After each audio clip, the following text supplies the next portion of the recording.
have been fighting for these bills to be passed to get key protections for New Yorkers in their daily interactions with the police for over 3 years.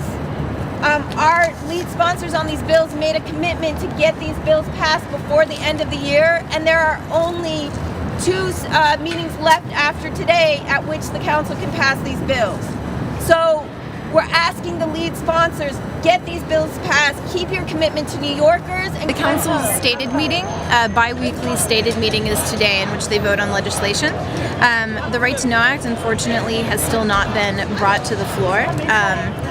But we're hopeful that, and we're insistent that it will be brought to the floor for a vote at the next stated meeting in December. Unfortunately, we're dealing with an administration and law enforcement that speaks out of both sides of their mouth. They're saying that they want to do community policing and be more transparent.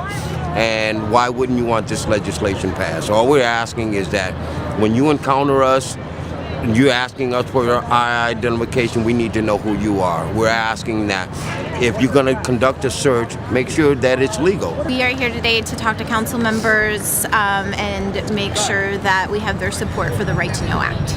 Did we miss Barron? Oh no. Okay. Oh yeah, there's Ennis, yeah. Sorry. Folks, we miss Barron.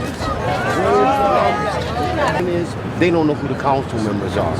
And that's why it's important that we stay on point so that when we do grab one, that we're all together. Right.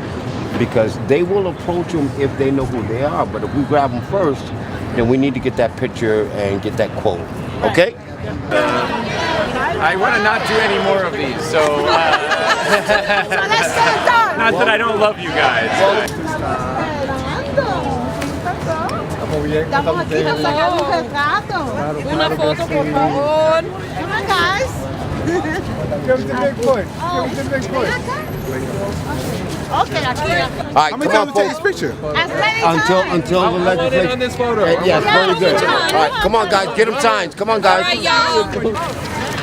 Want in Spanish, please? Thank you. I want you to spend. All right, do this. All right, then vote. Okay. Unfortunately, I've had to file 3 CCRB reports this week, The Civilian Complaint Review Thank you. Board. and then I filed 1 2 weeks ago, so that's 4 in the last month. These are folks that look into police encounters with citizens when something could have gone wrong, and in most cases something has gone wrong. We just went through a trial where an officer, off-duty officer who killed a man on the 4th of July was set free. I am the sister of Daron Small.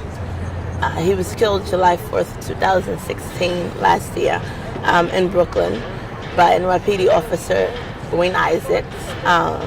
Daron was a 36-year-old unarmed man, father of 3, who was unjustly killed. The Right to Know Act is really important because I didn't have a fear, per se, of the police until after Daron was killed.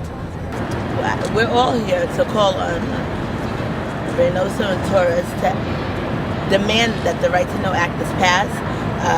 We as family members of victims unfortunately know all too well. Extremely important that it's passed, and it has to be passed now. It's our right. Our human rights shouldn't be violated, but they are on a daily basis by people who are hired to serve and protect. The ones that can fight, we're fighting. We're going to continue fighting. We're not going to stop fighting. I mean, we're going to stand here and we're going to come and we're going to show up everywhere, and we're going to make sure that, like, these stories do not become as prevalent as they are. I told you guys I won't let you down. Okay, I know it's I been a believe tough, in you. it's been a A tough lot 2 of months. people are relying on you. It's been a tough 2 months. Yep. Trying to negotiate this and make this happen, and we're getting a lot of pushback. My goal here is to make everyone happy, right? And that's not easy to do. And that compromising is not easy.